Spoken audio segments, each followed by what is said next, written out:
Okay, video number 2, simple things that can make a big difference in your life and your fitness. Today we're talking about the magic of preparing your own food. I discussed this in my book, Fitness Independence. Simply put, there are only 3 things you need to consider when it comes to a healthy diet. What are you eating? When are you eating? And how much of it are you eating?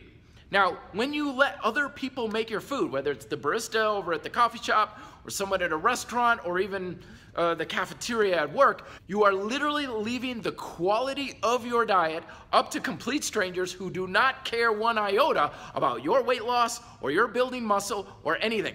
That doesn't mean you can't go out and eat, of course, from time to time. By all means, do so.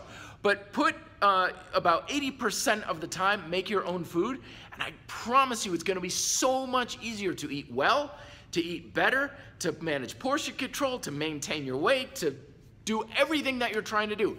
Try to brown bag and prepare your own food as much as possible, and you're gonna have a hell of a lot of easier time to get much better results. See you in the next video. Be fit, live free. Hey, thanks for watching my video. You can check out more information on this related video here, or you can go over here to reddeltaproject.com where I've got free articles, more videos, free podcasts, which is where I put all my best stuff, and opt-in free ebooks because I don't need your email address in order to give you really cool stuff. See you over there.